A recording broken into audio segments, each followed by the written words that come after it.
Et ben aujourd'hui, je suis pédicure-podologue en libéral. Je me tourne plutôt vers la collaboration, le remplacement pour le moment. Il y a encore pas mal de choses à apprendre et je ne me vois pas me lancer dans mon propre cabinet tout de suite. Et le fait d'être en collaboration, c'est vrai que du coup, on a un professionnel à côté qui peut nous aider. Là, je suis en collaboration. Du coup, j'ai fait une première collaboration sur 1 an et demi.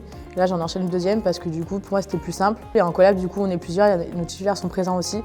Donc, si on a des questions, qu'on a besoin d'être rassurés, ils sont là. Et du coup, ça évite de s'installer tout de suite, d'avoir tout de suite une grosse charge de travail, un gros investissement. C'est un peu un entre-deux, donc pour commencer, c'est super.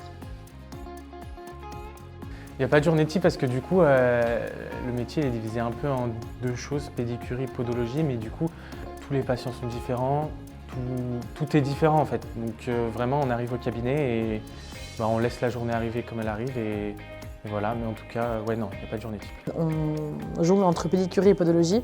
Donc, podologie, ça restera bilan semelle et pédicurie, le moment où on peut faire des appareillages aussi sur mesure, des micro-appareillages. Donc du coup, on a différentes choses, il n'y a jamais de journée qui se ressemble. Faire des stages, venir voir comment ça se passe à l'école et la passion, elle viendra tout au long de la formation.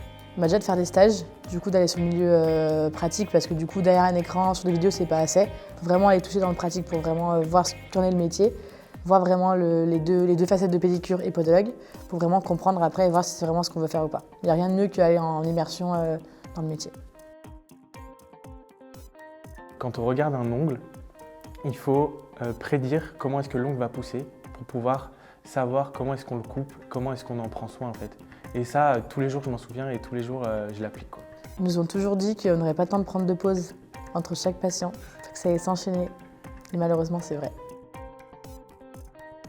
Ce qui m'a rassuré, c'est vraiment les patients, le retour des patients. C'est-à-dire, ah là, ça m'a fait du bien. Ou là, non, là, je suis pas content, il faut faire quelque chose. En fait, dans les deux sens. Moi, ce qui m'avait effrayé, c'était les papiers. Faire de la compta et tout, parce que dans le pratico-pratique, en fait, remplir des tableaux de compta, l'URSSAF, la carte PINCO, les feuilles de soins et tout, c'est des choses qu'on n'apprend pas forcément à l'école directement. Du coup, cette année, on a rejoint la BJP, donc la branche Jeunes Pro. C'est une commission de la FNP, Fédération Nationale des Podologues.